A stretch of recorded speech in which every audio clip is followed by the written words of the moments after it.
What pops in your mind when I tell you mental space? What do you think when I say social panorama? Well, all these notions were very new to me until I came to know Lucas Derks' work in 2017.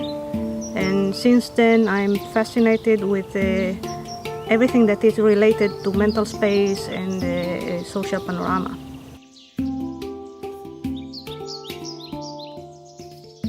That's why I decided to have this interview with Dr. Lucas Derks and find out more about mental space.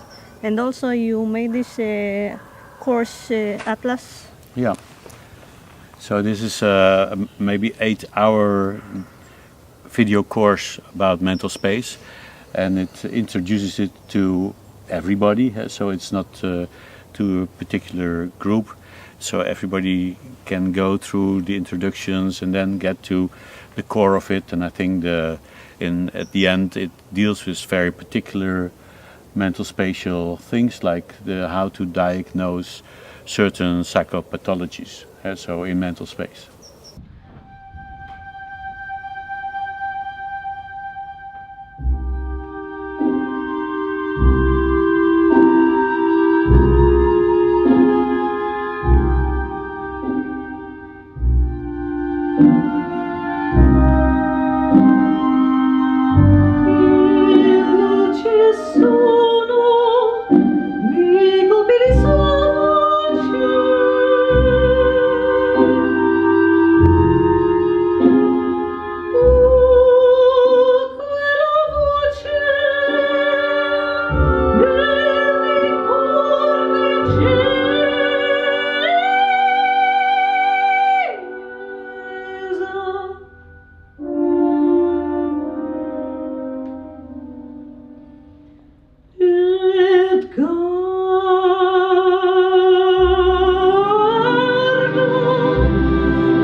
We reached at the 9th module, and in the 9th module we look a little bit ahead, forwards in time. So what will this new paradigm of mental space psychology offer?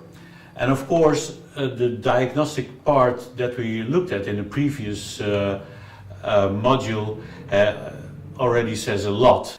Because when we have an alternative way of diagnosing psychological issues and personality problems, then we are a step further because the way... Yeah, and at the beginning of the course atlas, you go way back in history and the first...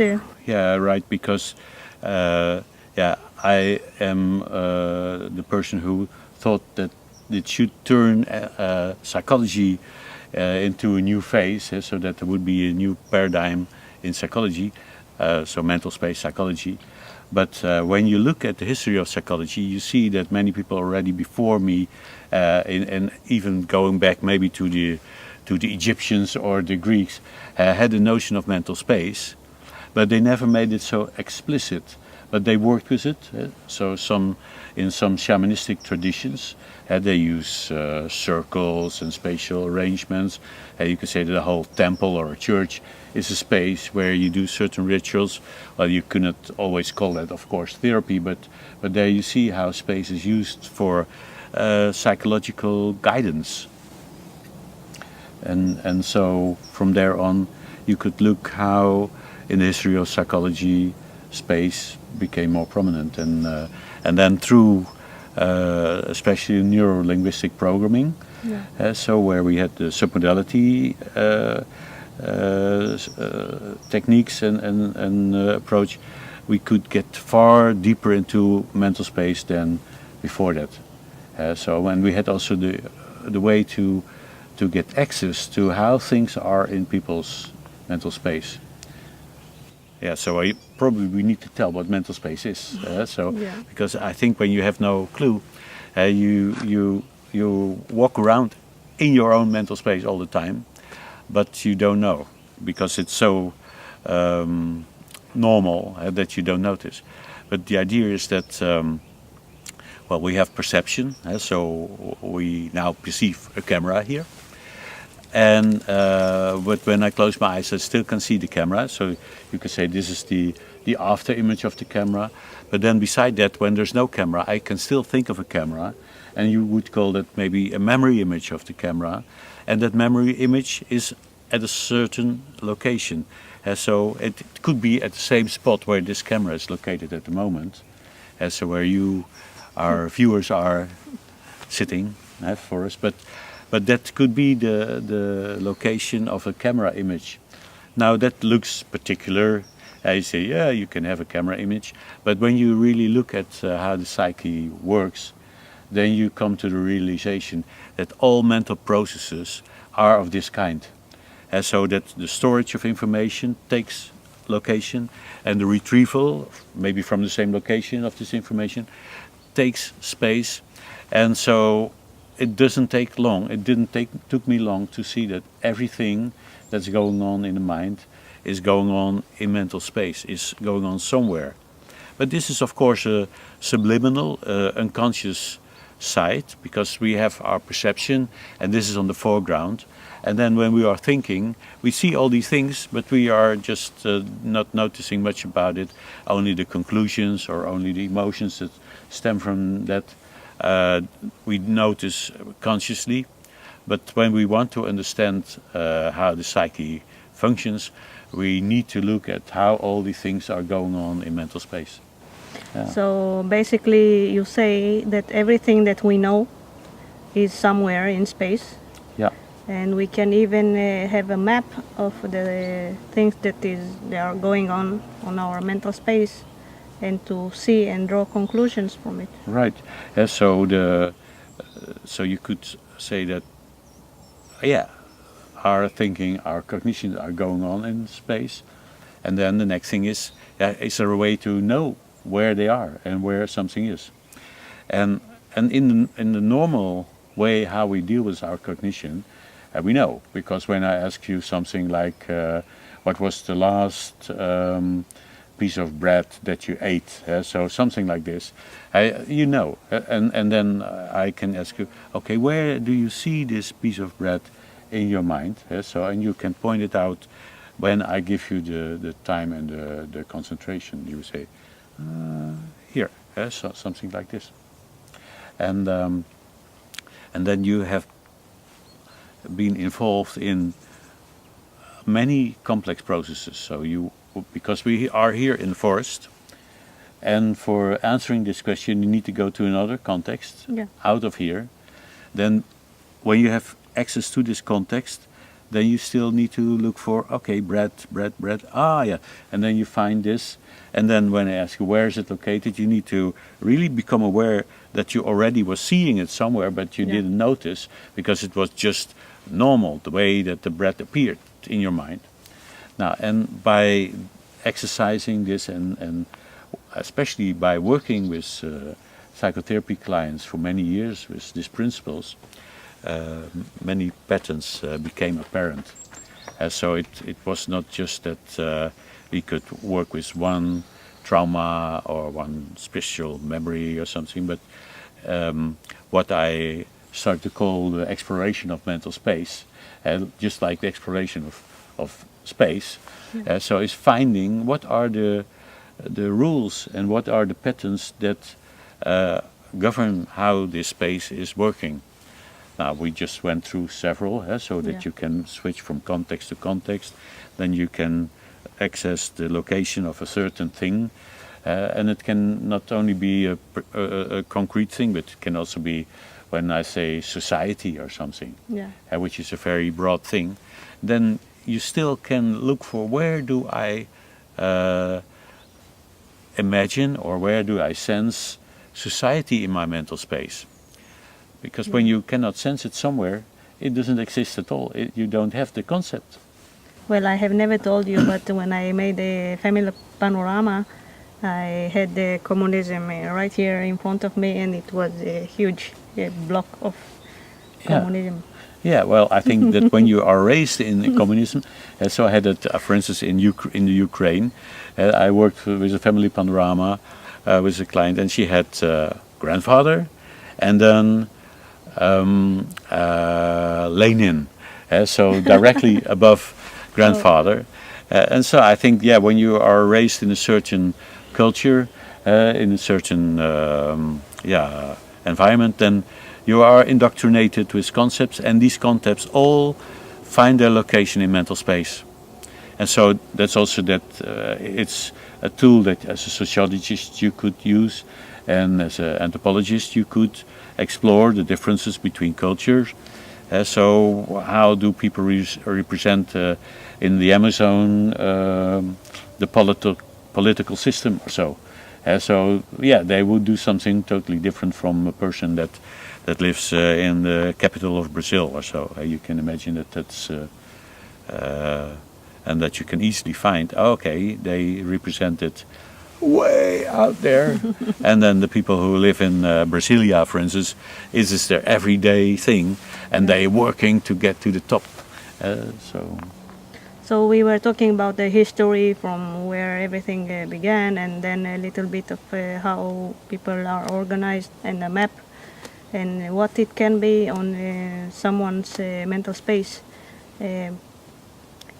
How people can take it in their work? Yeah, what kind of people can use this knowledge and information, and how they can bring it to what they already do? Yeah, so it may be a surprise, but I already told that this is a paradigm shift to me in psychology, and this is also how the Society for Mental Space Psychology works on it. So we are trying to help the paradigm shift from, you could say, psychology as a very linguistic thing, where speech and language is the center part, and then some visualization, to a spatial thing where imagination in space is the core. And you could argue that, you could say, well, a baby in the womb, they don't talk that much, but they're probably already imagining the space of the womb. And so before we came to any representation in language, we have already a spatial representation of ourselves, and then when you work with this model, you see that a lot of things that are really counting, also in mental health, are because the spatial thing is very clear, and when you want to explain it in language, it takes hours, and so it speeds up the work, and it brings you also to core concepts that you otherwise will overlook because the client will not mention it because he doesn't know the words for it. And so it everywhere where you work with people, especially of course in helping professions, therapy, but you could also say sales or politics, or so I cannot see the limits. Yeah. Everywhere where psychology plays a part, so then when the paradigm shifts takes place, then spatial psychology will take over, and that's what I see in the future. Yeah, so that's the vision. And so this mental space atlas is an introduction for people who are interested in psychology. In what way? I don't particularly distinguish, but of course therapists are the most profound group here. But then they can learn in several videos how to get to this new paradigm. And you have in this course also you are explaining about how people with certain problems arrange their mental space. Yeah, so there's still much more to discover, so I think this will never end. But there are certain things that are very clear and that already are very clear for many years. Like, for instance, how people represent time. So people need to know the difference between the present and the future and the past. Now, this they resolve in space. And most will put the future in front of them and the past behind them, and the present is somewhere within them or around them. Now, there are many differences in how people do this, and these differences are a great factor in their personality. And so there are people who are immediately going for new ideas and see the future, and they driven to go for that. And there are other people that maybe see the past here and the future there, and they always go when somebody say, "Yeah, we should do this," they go, "Yeah, but we already had that, so why invent the wheel anew?" And they are more conservative. There are people who are looking with their head, to them, the past is in front of them, and so they are very connected to the past, and they will be superb in repeating the rituals of their ancestors, but they will do no life insurance or do not do something on the stock market because they cannot look forward, and the idea of making more money in the future so is not appealing to them. Yeah, this brings me to the idea that even a company that wants to build teams, they can use this tool of mental space to see how the members of the team, and what members of the team needs to have what. I agree. So I think this is was already recognized by some people who knew that when we let it go, how do you call the acquiring new workers, then they tend to pick people that are similar to themselves. And this means that when you have a team and you let do the recruitment by the team members, they will be all very satisfied, but they have a team full of similar people. Similar, yeah. And when you look at something like this, you will see, we need to have people who can look to the future and see new possibilities and are very motivated to go there. Yeah. But you also need these critical people who look, 2 years ago the same proposal was here and it didn't bring anything. So, how would you do it now? And so you need people like this too. Yeah. And then you need people who can see broad futures, and then you need to see the people who see the detail. So 2 days ahead. So we don't get that ready in 2 days, and the others say, we have 10 years. Okay, but I need to do it now. But now then you do it the day after tomorrow. Then also someone who is making, let's say, couple therapy can see why the couple are in conflicts, because one can represent something in a certain way and the other in another way, and they... So these examples you can encounter a lot when you have this paradigm and you have a couple. Then they probably, when they discuss something like a holiday, and they show their different representations of where they see the holiday. For instance, one may see the holiday very far away. It's maybe 1 month away, but they see it 100 meters away, and so they're not really occupied with it. And the other may be already packing the suitcase because they see, it's here. And then they can have a lot of trouble, of course, with this. Then if you say that far and close is also motivating people and how they feel about the holiday, that then it means that having something far is less appealing and less striving for, and having something close. So, and this is the general patterns that we explore in mental space. And this is in the Atlas, so we go through these general patterns so that you see that it's a space, but you can say a lot about it. So there's things that are when you are dealing with space, you say the sort of gravity, a mental gravity, or distances and light years, and so we don't use that, but you could say that the exploration of mental space has some similarities in the exploration of real space, and one of the most striking things is that you cannot see that much with your naked eyes, so you need to do something to get access and to become aware of what's happening there. So when one have a problem, it doesn't that much matter what is the problem, and you just ask where it is, and you find it in a certain spot. Then you can deal with it as spatial construct. Yeah, well, the main structure of the work with mental space and fits very much with other cognitive therapies, but you explore, when the person has a problem, you explore the spatial configuration of this problem. So what is there all in his mental space when he suffers?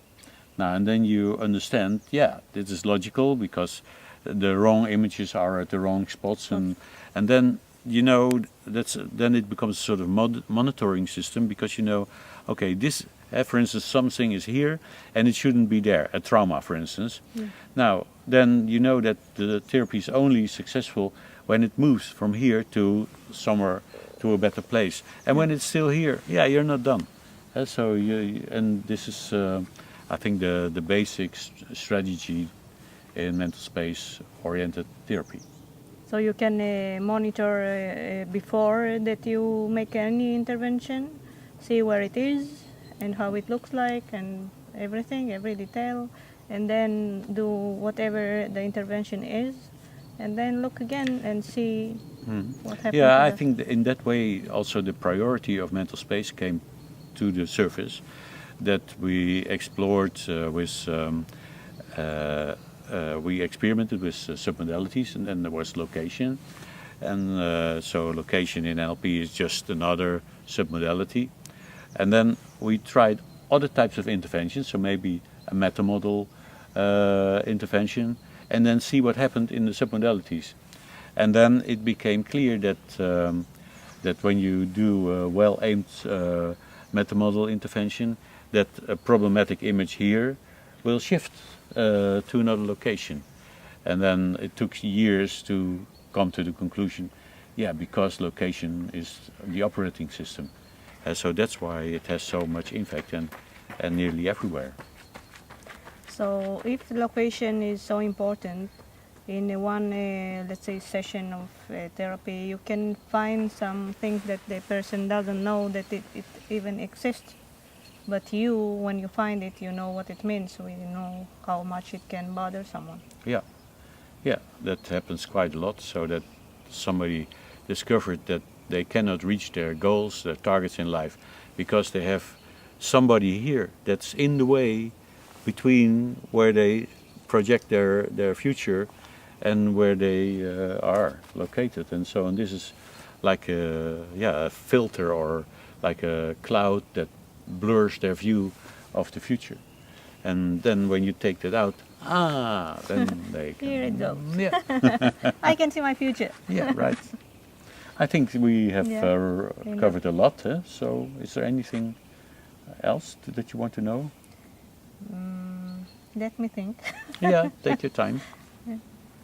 Well,